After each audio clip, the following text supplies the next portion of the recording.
Okey, selamat datang tingkatan 2 ke kelas mingguan baru kita.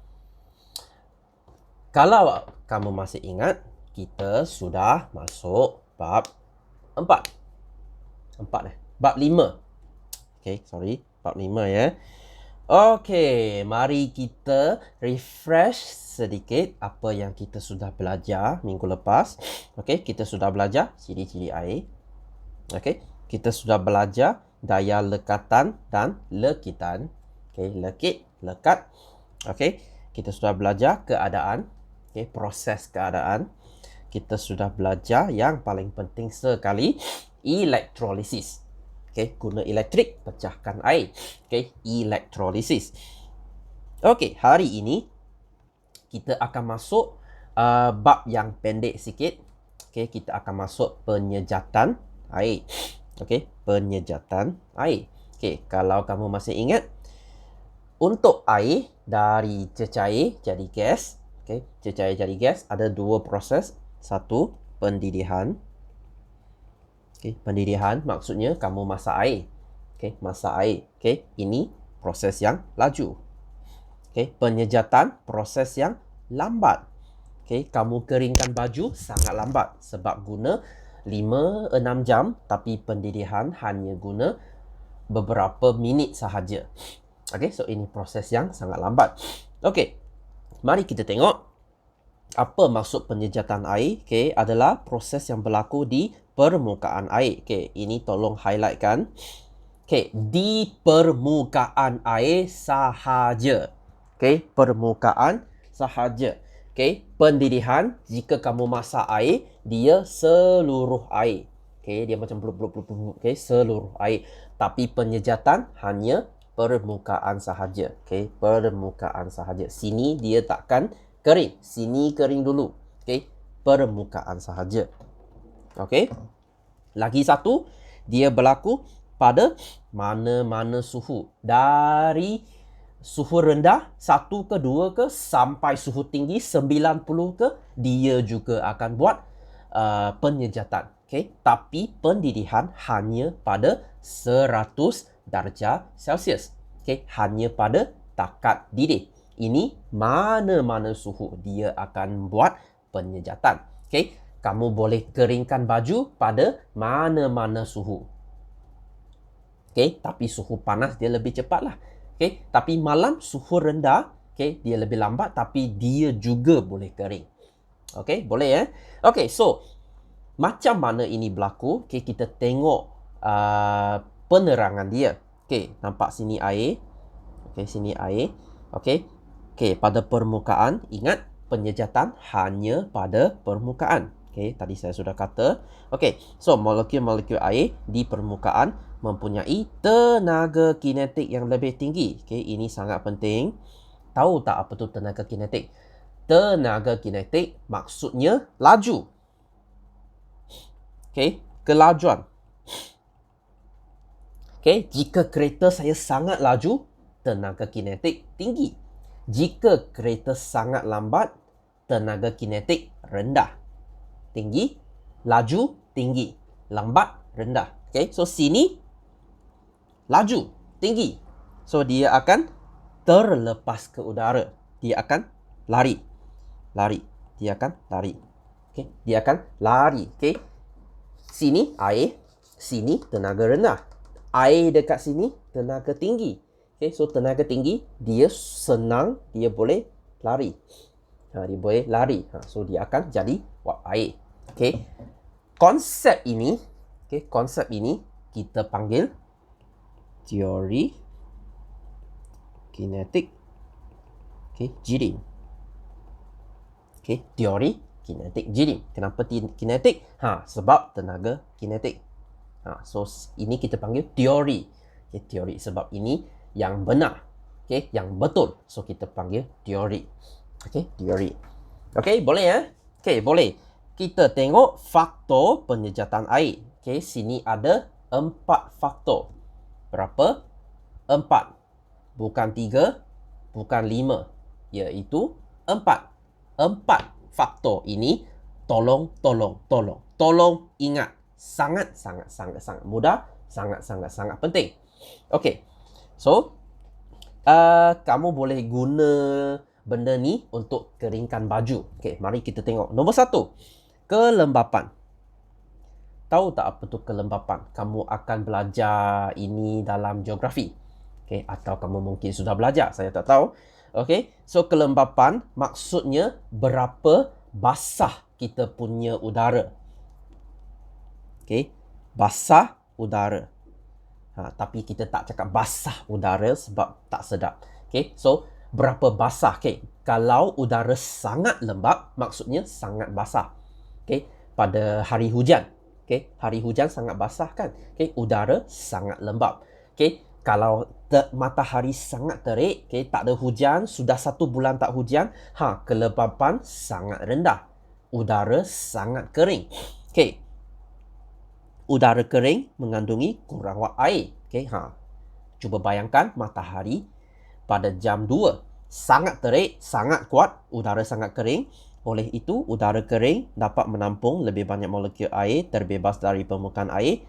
Kadar penyejatan meningkat. Ini yang kamu mesti tahu. Okey. Maksudnya kelembapan menurun, penyejatan naik. Okey, turun, naik. Naik, turun. Dia lawan. Okey. So kita buat eksperimen macam ini. Okey. Nampak tak ini kalsium klorida kontang? Okey, apa benda ni? Ini adalah ejen pengering. Okay, jika kamu nak keringkan udara, kamu guna ini. Okay, ini dapat dicari di Tesco. Okay, kamu cuba pergi Tesco, dia ada satu kotak. Ini kamu letak dalam kamu punya almari pakaian.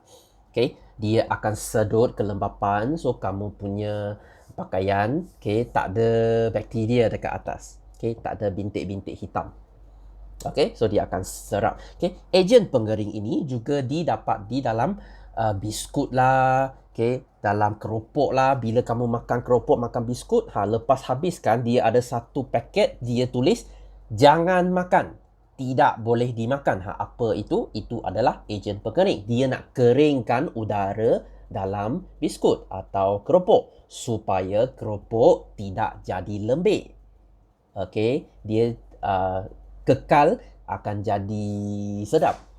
Okey, dia akan keringkan. Okey, makanan semua dia ada letak. Okey, so sini udara sangat kering. Sini ada air. Okey, ini akan jadi basah. Okey, atau kita kata lembap. Lembap, basah samalah. Okey, nampak tak sini ada satu kertas? Okey, ini bukan kertas litmus bukan kertas litmus ini adalah kertas cobalt klorida. Okey, apa benda ini? Jika ada air, dia akan jadi biru. Dia akan jadi biru. Ini jadi biru? Tak jadi biru. Tak ada perubahan. Dia kekal jadi merah. Sebab kenapa? Sini kering.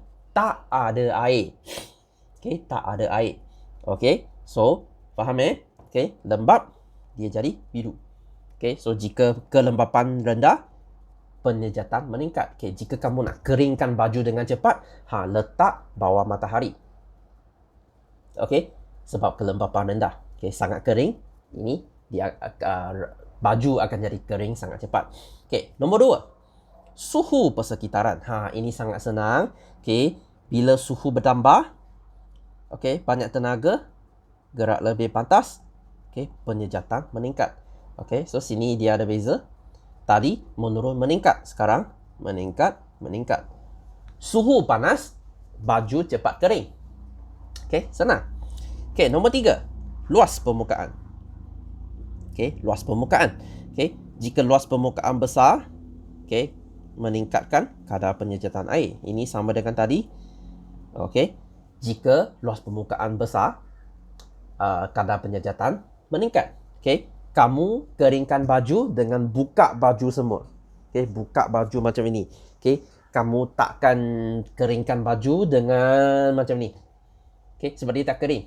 Okey, kalau kamu letak kain macam ni, dia tak kering. Kalau kamu buka kain, dia akan jadi kering lebih cepat. Okey, so meningkat. Okey, nombor 4, pergerakan udara. Okey, maksud ni apa? Maksud ni angin lah. Okey, jika ada angin, lebih cepat kering.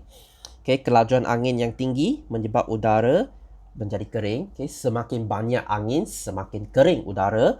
Okay, dia akan meningkatkan kadar penyemprotan air. Okay, sama dengan tadi, meningkat. Lebih banyak angin, lebih cepat baju kamu kering. So jika kamu nak baju kering, gunakan 4 faktor. Nombor 1, udara kena kering, kelembapan kena rendah. Nombor 2, suhu kena tinggi. Okay, kena panas. Nombor 3, luas permukaan kena tinggi, kena buka baju. Bukan buka baju, okay, buka baju. Okay, nombor 4, letak di kawasan yang ada angin. Okay, so gunakan 4 faktor ini, baju akan kering sangat cepat. Okay, dekat Malaysia, baju memang cepat sangat kering sebab sini sangat panas.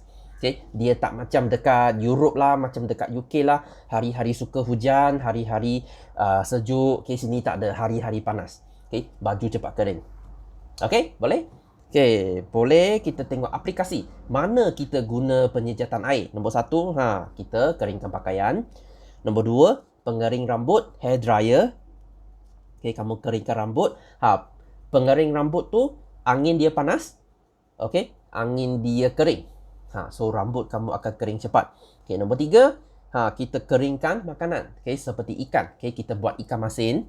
Okay, ikan masin, kita letak bawah matahari. Okay, supaya dia kering. Sebab lepas dia kering, tak ada air, mikroorganisma dia tidak dapat bertahan. Okay, jika makanan tak ada air, makanan takkan rosak.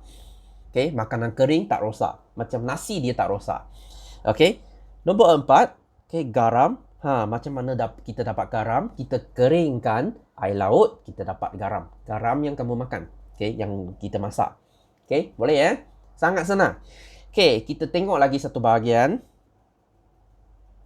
Okay, kita tengok zat terlarut, pelarut dan larutan. Okay, apa benda ni? Okay, saya ada garam. Saya tambah garam dengan air, saya jadi garam air. Okay, saya tambah garam dengan air, saya dapat air garam. Okay, garam ni kita panggil zat terlarut. Okay, zat terlarut. Benda sebut yang kita larutkan dalam air, kita sebut zat terlarut. Okay, bahan yang larut dalam bahan lain. Macam sebut Milo. Kamu buat Milo kan? Kamu bancuh Milo. Okay, bancuh teh. Sebut teh tu atau sebut Milo tu adalah zat terlarut. Okay, air pula adalah pelarut. Okay, dua-dua perkataan ni sangat penting. Pelarut. Okay, pelarut adalah yang melarutkan zat tertentu. Okay, dua-dua campur, saya dapatkan larutan. Sebut larutan. Okay, air garam ialah larutan. Okay, apabila zat terlarut, larut dalam pelarut. Mungkin sangat-sangat banyak larut sini, keliru. Okay, sangat senang saja. Zat terlarut tambah pelarut jadi larutan. Okay, larutan. Ini kamu mesti ingat. Okay, larutan ada 3 jenis. Berapa? 3. Bukan 2, bukan 4. Berapa? 3. 3 jenis. Okay, apa 3 jenis? Okay, jika air ni saya letak sikit garam. Okay, saya letak sikit garam. Dia akan jadi larutan cair. Okay, larutan cair. Cair maksudnya apa? Cair maksudnya dalam bahasa Inggeris kita sebut watery. Sangat berair, sangat banyak air. Okay, dia ada sedikit zat terlarut. Okay, atau sikit zat terlarut. Saya letak sikit garam. Okay, ini nombor 1. Okay, larutan nombor 2. Larutan pekat. Tahu tak apa tu pekat? Bila kamu minum Milo, minum Nescafe, kamu nak Nescafe kau. Milo kau. Kau maksudnya apa? Pekat. Sangat pekat, saya letak banyak sebut. Okay, banyak zat terlarut. Okay, sangat-sangat pekat. Okay, so nombor 3, kita sebut larutan tepu. Tepu maksudnya penuh. Okay, air ni saya letak 5 paket garam. Saya kacau sampai esok. Ada garam lagi, dia tak larut. Sebab sini sudah penuh. Air sudah penuh. Dia sudah tak dapat nak larutkan apa-apa lagi.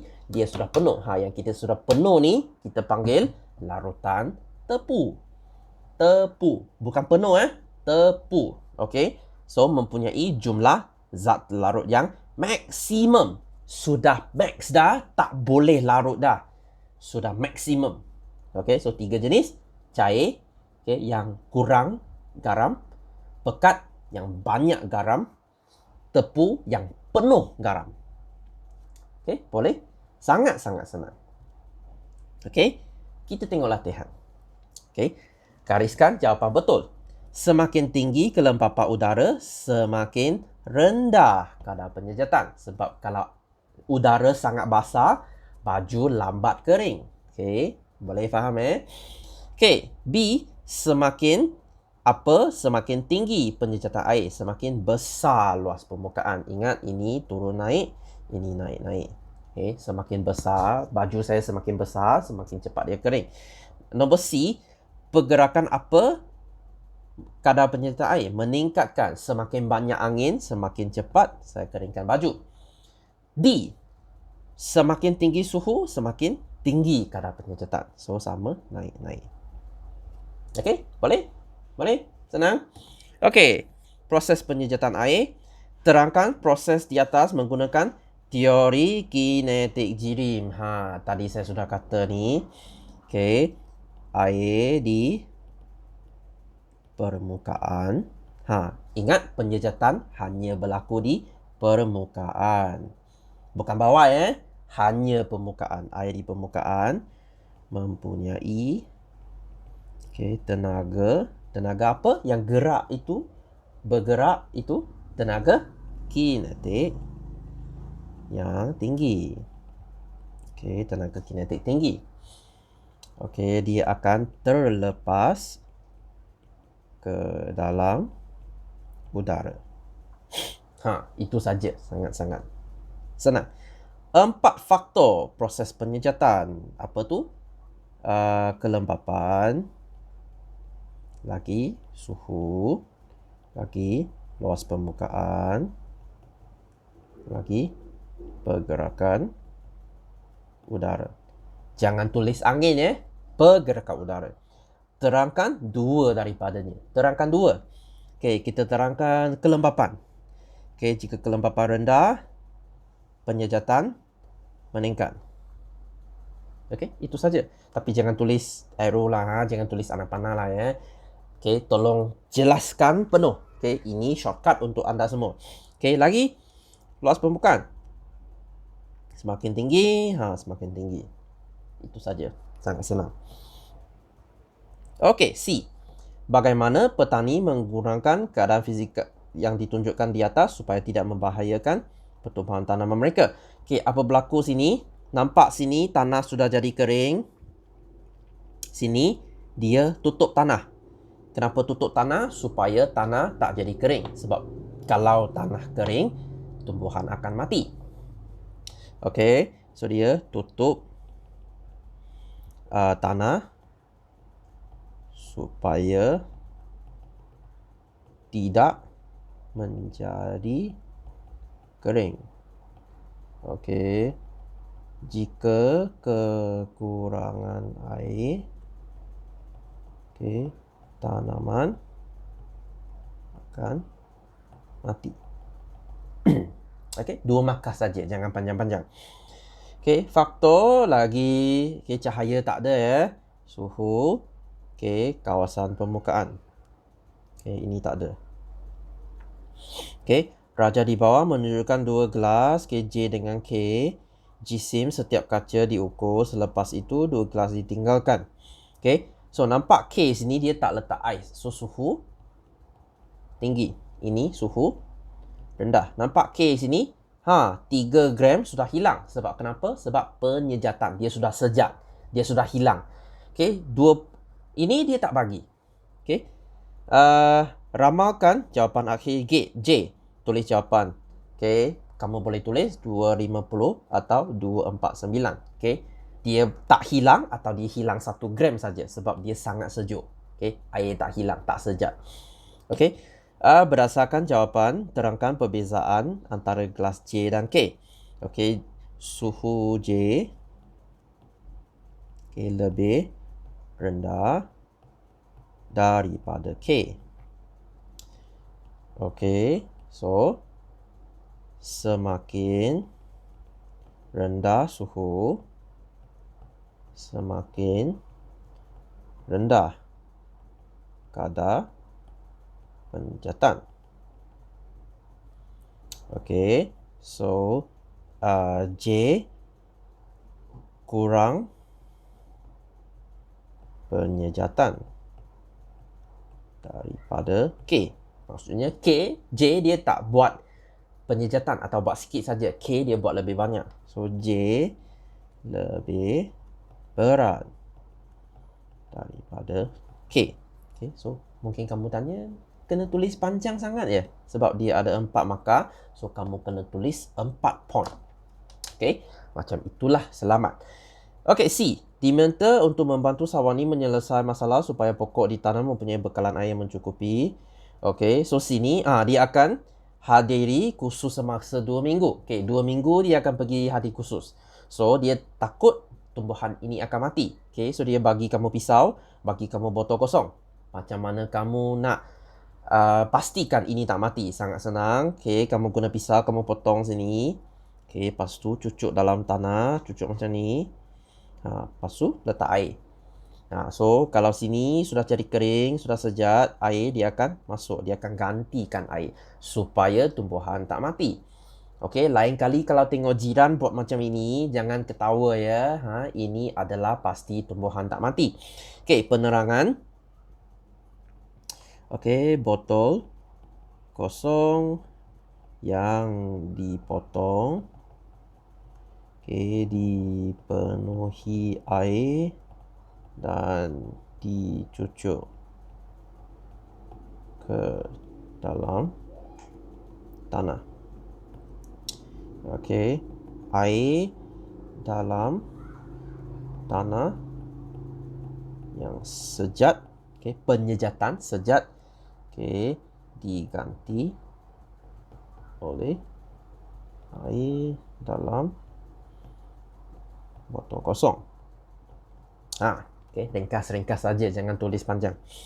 Okey, mari kita tengok sikit pasal zat terlarut, pelarut dengan larutan. Okey, apa maksud zat terlarut? Okey, bahan yang larut dalam bahan lain. Larutan, kita tengok pelarut dulu. Pelarut, bahan yang melarutkan bahan lain. Okey, ini garam, ini air. Okey, larutan ialah air garam. Okey, campuran homogeneous, 2 atau lebih bahan. Apa maksud homogeneous? Ini saya tak terangkan. Okey, apa bahan terampai? Ini kita akan belajar minggu depan. Okey, so ini sangat ringkas. Apakah garam? Ini adalah zat terlarut. Ini pelarut. Ini larutan. Okey. Saya rasa sampai sini sajalah. Sebab bahan terampai, ampaian saya belum ajar. Ini saya akan terangkan minggu depan. Okey. Itu sahaja untuk minggu ini. Okey, lebih mudah berbanding dengan minggu lepas. Okey. So harap semua faham lah ya. Okey. Konsep sangat-sangat senang sahaja untuk minggu ini. Okey, harap semua faham. Harap dapat membantu. Okey.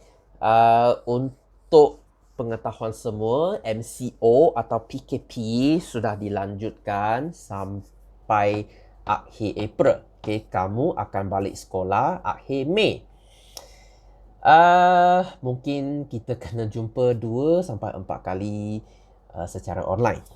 Okey, so tolong jangan bazir masa. Tolong gunakan masa dengan bijak, dengan belajar atau ulang kaji ke apa. Okey, jangan duduk main-main saja. Okey, itu sahaja dari saya hari ini. Kita jumpa lagi minggu depan. Bye-bye.